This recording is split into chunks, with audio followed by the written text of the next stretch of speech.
नमस्कार, food and arts YouTube चॅनेलवर तुमचं स्वागत आहे। आज आपण बनवतोय साठवणीतला कांदा लसूण मसाला। आपले साठवणीतले मसाले आणि मराठमोळ्या रेसिपी जगभरात प्रसिद्ध करण्यासाठी माझ्या चॅनेलला सबस्क्राइब करा आणि बेल आयकॉनवर क्लिक करा। कांदा लसूण मसाला बनवण्यासाठी आपल्याला लागणारे साहित्य आहे। 1 किलो लवंगी मिरची घेतली आहे, ही पाव किलो कलरची मिरची घेतली आहे, हा 1.5 किलो कांदा आहे, हा मी 2 दिवस उन्हात वाळवून घेतलाय, तो अशा प्रकारे सुका झाला आहे। हे 150 ग्राम लसूण आहे, पाव किलो धणे घेतलेत, पाव किलो सुकं खोबरं घेतलंय, 10 ग्राम तमालपत्र, 10 ग्राम वेलची, 10 ग्राम शहाजिरे, खसखस 10 ग्राम, 10 ग्राम दालचिनी, 10 ग्राम दगडफूल, 10 ग्राम लवंग, 10 ग्राम जिरे, 10 ग्राम काळी मिरी आणि 10 ग्राम हळकुंड घेतला आहे। आपल्याला तेल लागणार आहे। या लवंगी मिरची आहे, ह्या मी 2 दिवस कडकडीत उन्हात सुकवून घेतल्या आहेत। हे बघा, मिरची अशी पटकन तुटली जाते। आणि ही कलरची मिरची पण मी 2 दिवस उन्हात सुकवून घेतलेली आहे।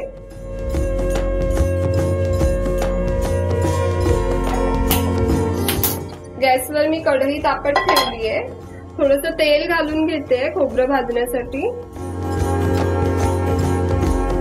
खोबरं आपण भाजून घेऊया। खोबरं आपल्याला लालसर असं भाजून घ्यायचंय। आपलं खोबरं भाजून झालेलं आहे। आपला पॅन गरमच आहे, त्यामध्ये मी धने भाजून घेते।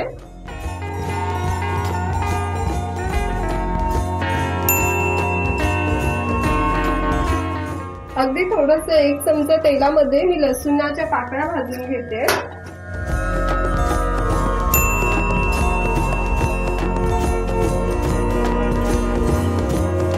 लसूण यासाठी परतवायचा की लसणामध्ये एक उग्र वास असतो, तो परतल्यावर निघून जातो।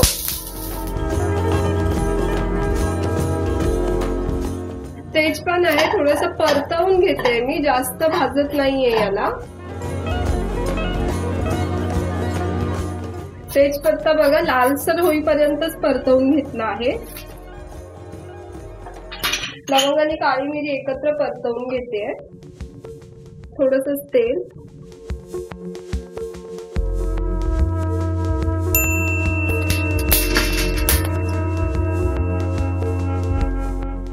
हे आपलं साधं जिरा आहे 10 ग्राम आणि हे शहाजिरा आहे 10 ग्राम।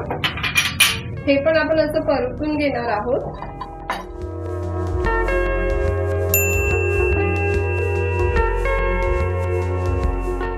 जास्त भाजायचं नाहीये, थोडंसंच परतवून घ्यायचंय। ही दालचिनी पण मी तेलात थोडीशी परतवून घेतली आहे।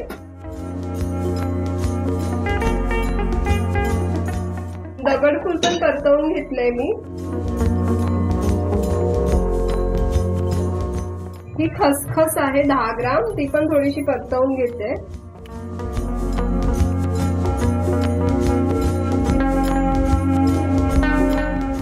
हळकुंडाचे मी तुकडे करून घेतले बारीक, ते पण परतून घेणार आहोत तेलात।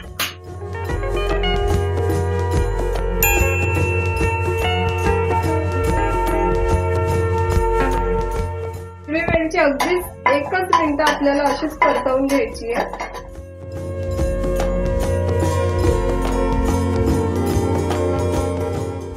हे हिंग घेतलं आहे मी 5 ग्राम, ते आपण या मसाल्यामध्ये एकत्र करून घेऊया। आता आपले सगळे गरम मसाले परतवून झालेले आहेत थोड्याशा तेलामध्ये। आता मी कांदा फ्राय करून घेते, त्यासाठी कढईत मी तेल घालून घेते।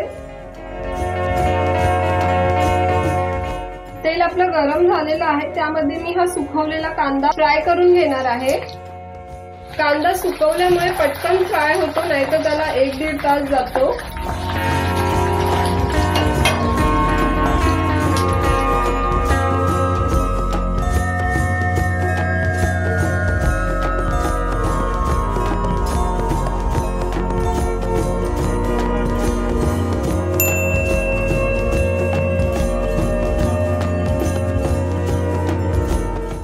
आपले सगळे मसाले भाजून झालेले आहेत, ते आता आपण मसाल्याच्या डंकावर जाऊन दळून आणूया।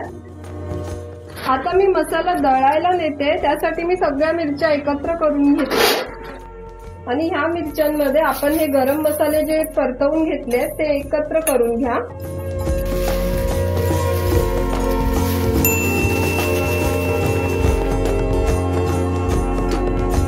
अशा प्रकारे एकत्र करून घ्या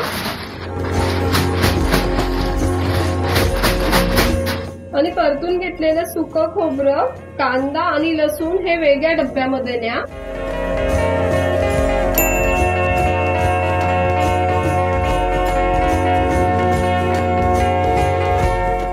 ह्या लाल मिरचीमध्ये मी सर्व गरम मसाले एकत्र करून घेतलेत आणि वेगळ्या डब्यामध्ये मी कांदा फ्राय केलेला, लसूण आणि सुकं खोबरं एकत्र करून घेतलंय। आपल्याला मसाल्याच्या चक्कीवर जाताना ते वेगवेगळं करून न्यायचं आहे।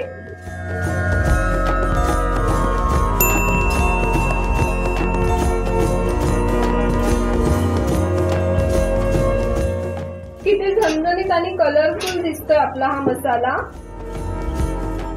या कांदा लसूण मसाल्याला घाटी मसाला सुद्धा बोलतात। तुम्हाला जर मसाल्याच्या ऑर्डर द्यायच्या असतील तर तुम्ही मला ऑर्डर करू शकता। डिस्क्रिप्शन मध्ये ईमेल आयडी दिला आहे। तुम्हाला जर रेसिपी आवडली असेल तर व्हिडिओला लाईक करा, शेअर करा आणि चॅनेलला सबस्क्राईब करायला विसरू नका।